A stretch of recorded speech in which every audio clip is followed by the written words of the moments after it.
Patient Advocacy and Policy Making by Shannon Dorchak. Patient Advocacy. As a nurse, the most important part of our job is delivering quality care. Not only is being knowledgeable on pharmacology, disease processes, and interventions important, it is also significant to know how to be a patient advocate. A nurse must be proficient in helping patients make knowledgeable decisions regarding their health. A nurse must know how to translate medical jargon, navigate complex disease processes, and make appropriate decisions. Nurses must realize they have the most interaction with the patient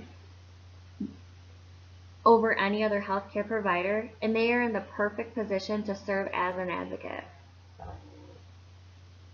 Finkelman and Kenner state, advocacy means that the nurse is active in respecting the patient and patient's rights and ensuring that the patient has the education to understand treatment and care needs. Support is always given to the patient and the family members no matter what decision is made. When the patient makes a treatment decision, the nurse does not judge the patient's decision, even though the nurse may disagree with that decision. The role of nurses as patient advocates. There are many ways you can act as an advocate for your patient. Nurses are the eyes and ears of the patient, the communicators, educators, interpreters, and caregiver. The nursing profession entails filling multiple roles while providing quality care. As a nurse advocate, you can help the patient by making an informed decision. When you have an alert and oriented patient, you're given the opportunity to ensure that the patient fully comprehends any tests and procedures that the physician discusses with them. You can remain at their bedside and translate any information you do not understand. Making your patient your main priority is a way of advocating for them. Advocating is about standing up for the rights of your patient and firmly defending them even if you personally may not agree. If you have a patient who is suffering from a terminal illness, you must maintain your patient's best interest. At this point, you are probably dealing more with their close family or friends. An example would be if your patient wishes to continue comfort measures only in their end-of-life care. Oftentimes, their family may make a medical intervention request that will prolong their life but not improve the patient's quality of life. Regardless of requests made by family, the nurse has a duty to facilitate the patient's wishes. Another example a nurse can act as a patient advocate is being their resource. Nurses can work with the case management team to come up with a plan to assist the patient with their issues on discharge.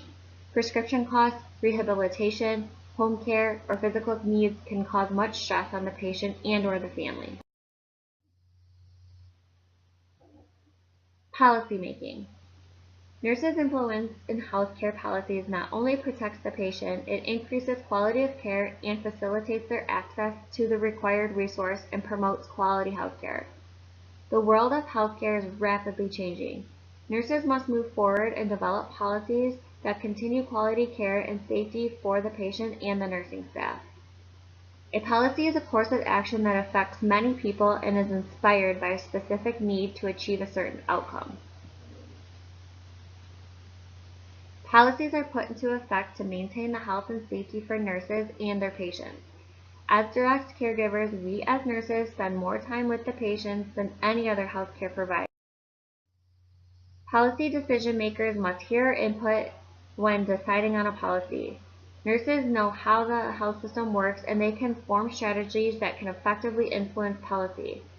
Nurses can make phone calls to elected representatives voicing their concerns on bills under construction, testify before committees, become involved in hospital councils, or even run for the elected office. The process of the policy making can be a little confusing. First, the problem must be identified. A problem must exist before a policy can be created. Then you must form an agenda. You must strategize on solutions to the problem. Brainstorming with your unit, managers, and other staff can be critical to form a solution. Then policy making goes into effect. The potential policy formulations must be adopted through the board or managers to approve new policies. Then we need to have a budget. Managers need to distinguish how much money to spend on each policy. Generally, a policy must first be authorized before money can be appropriated for the annual budget. Then the policy is implemented. This stage focuses on making the new policy work and setting parameters. Parameters should be clear and precise. Then the policy needs to be evaluated. The evaluation stage is ongoing. This stage is vital to ensure that the policy is safe and up to date. The evaluation continues long term to make sure goals are being obtained. A current example of a policy that went into effect would be the opioid laws. In October 2018, the White House declared the opioid epidemic a national emergency. State lawmakers are crafting innovative policies to address this public health crisis while also ensuring appropriate access to pain management. Over 115 Americans die from opioid overdoses each day. As of October 2018, at least 33 states have enacted legislation related to opioid prescription limits. ANA and policy making. The ANA continues to influence healthcare and policy making by representing approximately 4 million nurses over the country. According to the ANA, the nurse translates the consumer voice into policy and legislation that address such issues as control of healthcare access, regulation of healthcare, protection of healthcare consumer, and environmental justice. Nurses all over the globe will become frustrated by policies and procedures that affect their everyday nursing practice. Frustration in their job can often lead to negativity, bitterness, and burnout. If nurses realize the power that they actually have and they channel their energy into positivity, we could see a lot of changes.